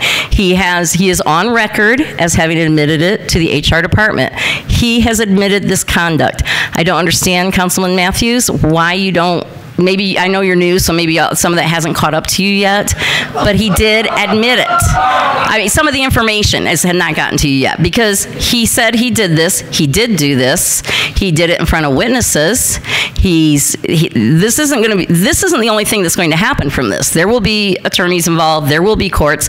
You're not being asked to be a judge, a jury, or a court of law. You're being asked to comment on the behavior of a council member who can't be bothered to come to the council meetings. And really quickly, I'd like to say, if you do have a council member on Zoom, I think it would be appropriate to have them on video, because it's wrong that they can see us and we can't see them. And if Councilman Polisari really doesn't have time to show up at the meetings, maybe it's time for him to step aside and let somebody come that can be here and address the citizens of the city of Cottonwood. So, thank you. May I address that? And I believe her. George Lee, you're up next. You'll be followed by Kathy Ransom. I fully support the mayor and this resolution. I am not surprised by a lot of the behavior in this room. There's a lot of, if he doesn't admit it, that means we need to have evidence. The question here is not, this is not a court of law. This is a condemnation of behavior which was observed and was admitted to. That's all it is. This is not a court of law. There is no criminal liability. There is a large section in this country that believes that all they have to do is do smoke and mirrors and say, well, this is railroading. This is something that has happened because nobody admitted it. Who has the evidence? Where's the evidence? You don't need more than beyond a reasonable doubt evidence. This is not a trial. Again, I urge the council to move forward and vote on the resolution. Thank you for bringing it forward. So I can address that. So I did have communication with Councilman Polisari this morning. And so there are accusations coming from the city, and he has told me that that is not so. I can't discern who's telling the truth or where the truth lies, somewhere in there, but I do want to get down to the bottom of it. This is not the process for doing it. So I just cannot condemn somebody for something this serious without having some kind of due process where I'm convinced that he's guilty, not just being told, not being given anything. The only thing we have is that proclamation. That's it, and only for about 24 hours. So I understand you're upset, and rightfully so, but this just isn't right. I'm not declaring him innocent. I'm not going to declare him guilty. I'm sorry, Councilwoman DuVernay. Let's get through the public comments, and then we'll open it back up to the. Yeah, we have just two more. So Kathy Ransom, you're up next. You'll be followed by, it just says Jill, but we'll let you introduce yourself when you get up here. With regard to these kinds of accusations, it's really important to remember that sexual harassment is about power, and often people come forward and they say, oh, I know this person well, they never did this to me. And that's not any kind of proof that they did not victimize other individuals, because they were exerting power over those people, that person. And the fact that they have not attempted to wield power over someone else simply means they neither saw an advantage to attempting to wield power over you, or they felt they could not wield power over you. When someone is a city council member and they're approaching a member of staff, it's an incredibly difficult situation for a staff person to be put in. They're not going to say, get the hell away from me, as much as they would like to. The fact that this person had a witness is probably the only reason that she felt safe coming forward. Because when those events happen in private, often victims have to let that go because they know it will be his word against her word. So keep in mind the power dynamics in these relationships, please, as you are deciding your position. Thank you. All right, Jill, if you wouldn't mind stating your last name, please. No, I don't have to. Thank you. How about city of residence? Cottonwood. Okay. I am dismayed at this meeting tonight. Number one, I moved here to Freedom, Arizona from communist California. I was an elected official for 28 years. I have seen this happen in our district and other neighboring districts. It was a school district, not a city council, but it has happened in our city council in San Diego County. This is not due process. Due process is calling the police, having them investigate it, not jumping to a kangaroo court with less than 24 hours. If you could inform me, I do not know this answer, but what is the notice to put an agenda out? Ma'am, I'm not able to comment to you. I'll answer your question when you're done with your comment, please. Okay, well, if it's less than 72 hours, as I believe it is, this was just noticed last night. It's not a special board meeting. It's not an emergency meeting. Do you have a governance handbook? If not, I would suggest you get one, because it would be outlined in there what the due process would be. Was this investigation done outside? It sounds like it absolutely was not. It was an in-house investigation. Whether he's guilty or not, he still has a right, just like any employee, to an investigation. He has a right to be not guilty until found guilty. And that has not been done. It has not went to court. There has been no police involved. There has been no outside agency that says we have concerns. And we all know the truth is halfway between the middle. So why are you jumping all the way to the far side when you can investigate it and find out maybe he did 10% of it and not 100%? If something was right, then it would be investigated and found out. I think you need to take a step back, have time with him here. He has a right to an attorney, and what he did tonight and said, I know people may not understand that, but that is the right thing to do. I believe, Tim, you were facing some charges in the past. You know, why wasn't the same thing done? What's good for the goose is good for the gander, and you need to be a city council above reproach. And I don't see that here tonight, and I'm very concerned as a community resident new to this area. And I just wanted to voice, I didn't mean to voice it, but I'm sitting back here knowing that this has happened in my community when I was elected official. And I don't want it happening to your community. The community is already fragmented with the recall. Do it right, do it the correct way. And don't just take shortcuts and have a kangaroo court. You're not the judge and you're not the jury. But thank you all for your time tonight. Okay, thank you. So we're not, this isn't a court. We're not, this isn't a trial. Again, I'm asking council to condemn the behavior. The victims do have rights, and they may choose to pursue action against them, and then there may be legal proceedings. That's not what we're here to do this evening. So again, I think it's pretty cut and dry. No, it's not. So the right place is in the court and have the police investigated or outside. And that may well happen. That may well happen. But what we're here to do. So folks, again, we're not going to have a conversation across the dais. If you'd like to fill out a form, I can. My questions I asked. Was it 24 hours? Yeah, it's a 24-hour requirement to post the agenda. For all meetings, for all public meetings. Is that correct? Yeah. So the investigation was inside. It was done by our Human Resources Department. Yeah. And so, again, there were witnesses. The behavior was witnessed. The actions were witnessed.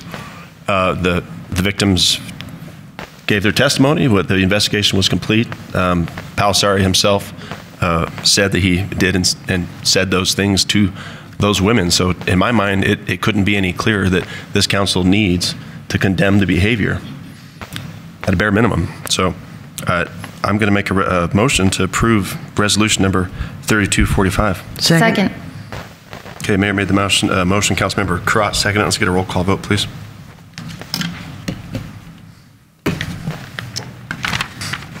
Councilmember DeWillis? No. Councilmember Duvernay? No. Councilmember Carrot? Yes. Councilmember Matthews? No. Councilmember Palisari is absent. Vice Mayor Weldon? No, I'm sorry, yes. And Mayor Linsky? Yes. And the motion fails. Okay, fails on a tie. Okay, thank you, Council.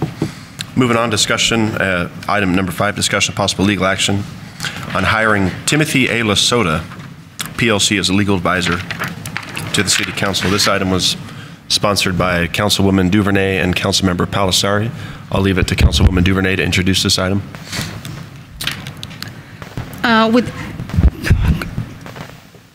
With the last year being as tumultuous as it has been, I feel it would be in the council's best interest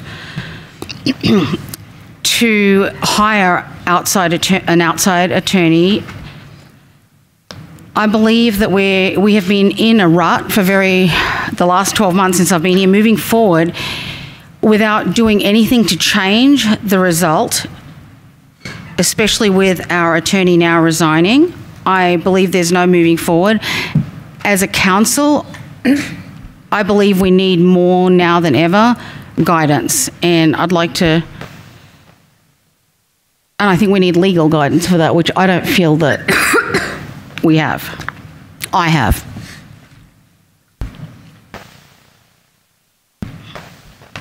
Counsel?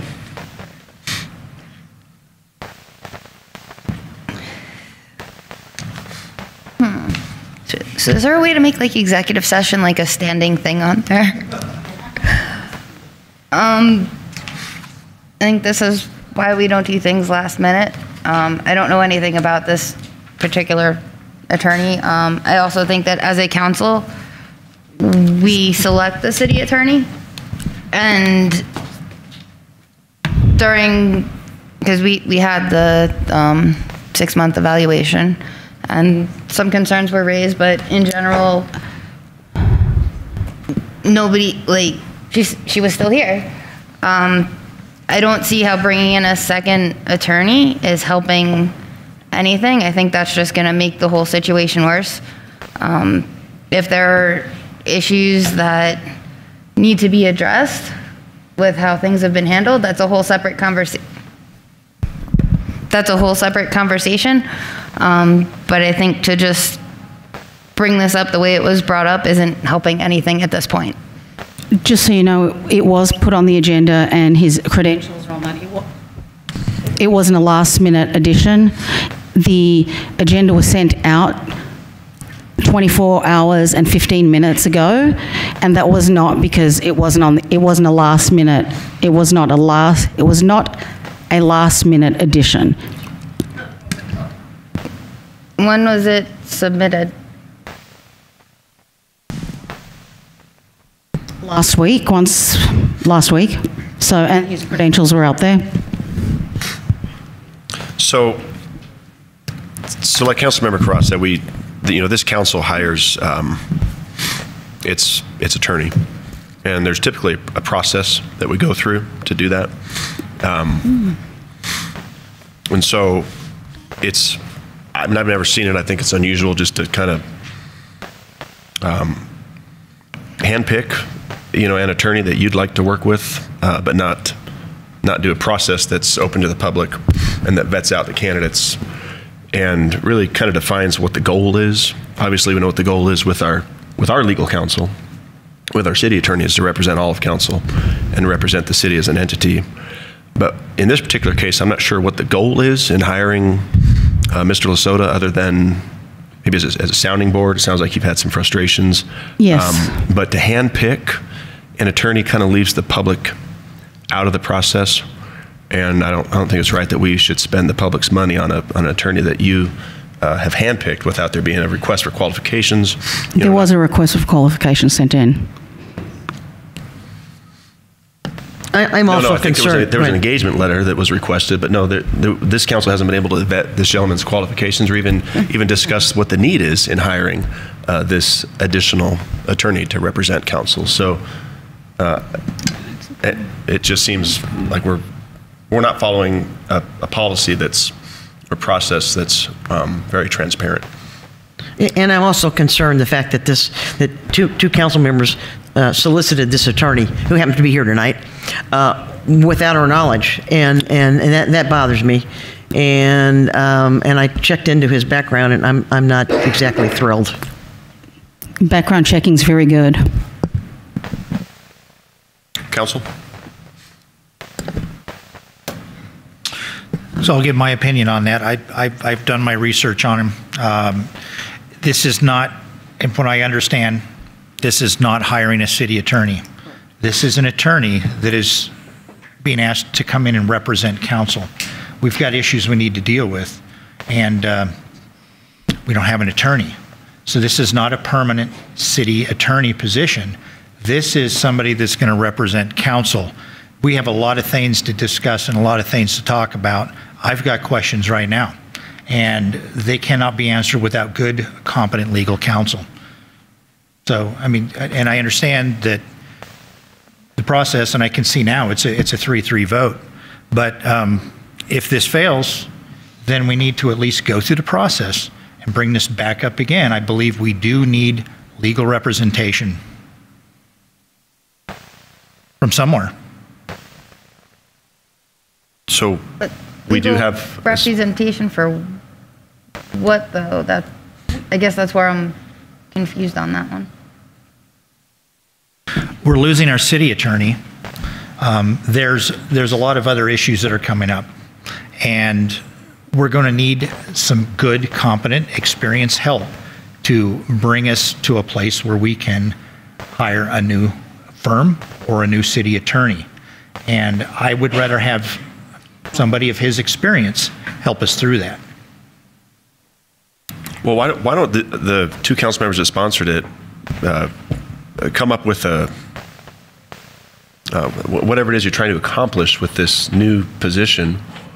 And so for council to discuss it, maybe perhaps at a work session, and then we can do an RFQ, which I think is really the best way to expend public resources in hiring this attorney. But I'm of the mind that we did go through a process to get competent legal help, and we hired her, and she's been representing us well since she's been here. Extremely well. So I don't see that we need additional counsel to kind of, I guess this legal counsel would stand in between us and Ms. Winkler, but I don't see the need for that at all. I think it would really, really complicate things and just throw sand in the gears.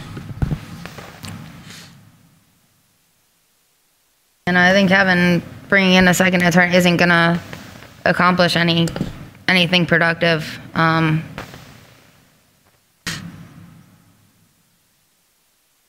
All that is a back and forth between, because you have two lawyers, you're going to get three opinions.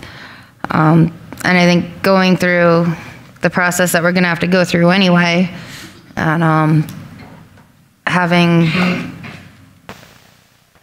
almost like a bidding process and other attorneys and picking, damn microphone,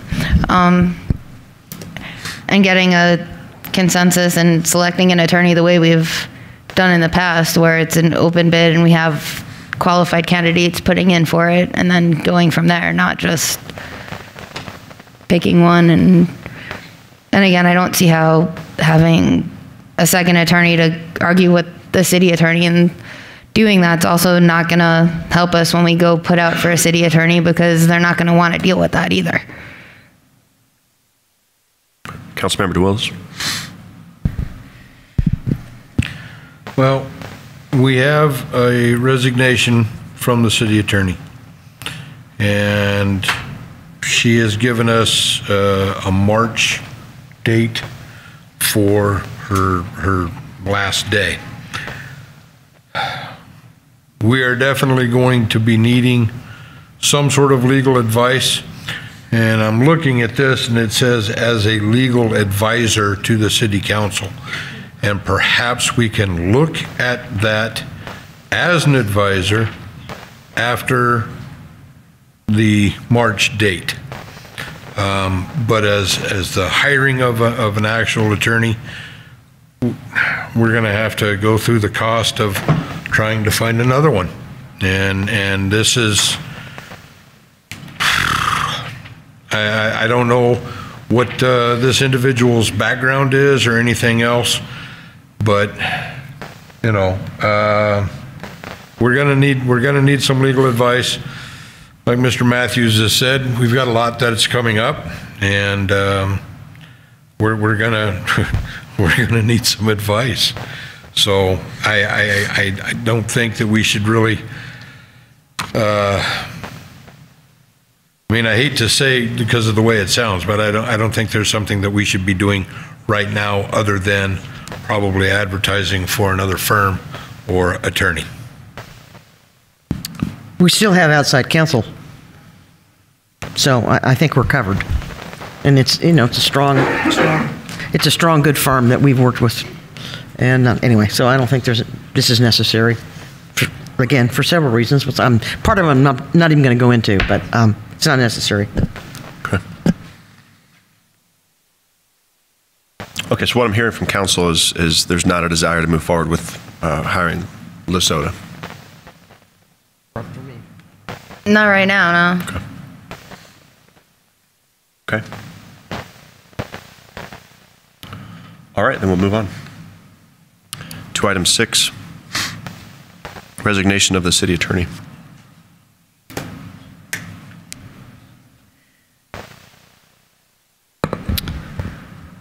For the benefit of Mr. Matthews, in case he hasn't heard, I did submit my resignation to the City Council. I gave the required 90 days notice under my contract, and I am happy to continue serving as your city attorney until March 15th, 2024. Okay. So, for the benefit of the public and council, we do have a contract attorney that's in place and has been in place for, I think we've used him for a couple of years now. It's Pierce Coleman. So I appreciate that Ms. Winkler is going to stay with us for 90 days as we transition. And obviously council is going to have to discuss what we'd like to do to make sure our legal department remains functioning. But be assured that we do have a contract with them currently, and they can fill in. And I'm sure that you'll be working with them to transition us through these next 90 days. That's right, Mayor. Pierce Coleman was on board before I came on board to provide, basically to serve as the outside city attorney for the city. And that contract is still in place. Obviously, if council wants to revisit that contract, that's up to council. But also professionally, I'm not going to leave you high and dry. I will do what is necessary to transition the work to outside counsel and ensure that the staff's needs are met and the council's needs are met. Okay. I think what we need from the council is an approval of your resignation. Is that correct? That's right. I just need you to formally accept my resignation, Mayor. Okay. So before we do that, I just want to say that it has been a pleasure, a brief pleasure, working with you. And sorry that this is the best leadership that Cottonwood could summon at this moment in time, but we certainly could have done a lot of great things. Your expertise in water law and so many other things really could have been great benefit to Cottonwood. I'm truly sorry to see you go, and a bit jealous at another Northern Arizona community that's likely to snatch you up to where you can put your legal prowess to good use. But thank you for what you've done here, and I'll miss you.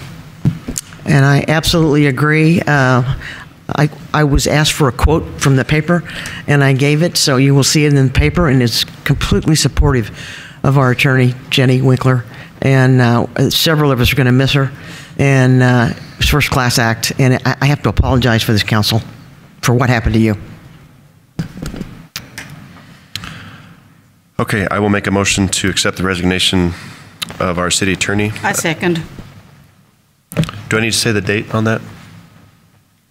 March 15th. I'm sorry, I didn't hear you. Should I say the date on that? March 15th. For, the resignation of our city attorney dated March 15, 2024, and Councilwoman Duvernay seconded that. A roll call vote, please.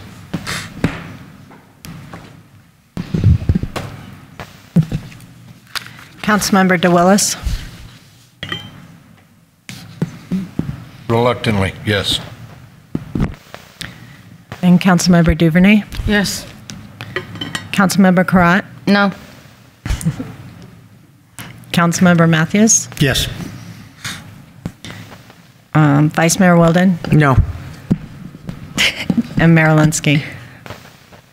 Yes, I accept a resignation. Yeah. And the motion passes. Okay. Okay, next on the agenda is a monthly financial report. Reports from September 2023. Everything looks in order to me. Council, any questions? No? I'll motion to pay the claims and adjustments from December 19th, 2023. Second. Okay, Mayor made the motion. Councilmember DeWillis seconded. All in favor? Aye. Aye. Aye. Any opposed? A motion to adjourn? Second. Mayor made the motion. DeWillis seconded. All in favor? Aye. Aye, we're Aye. adjourned.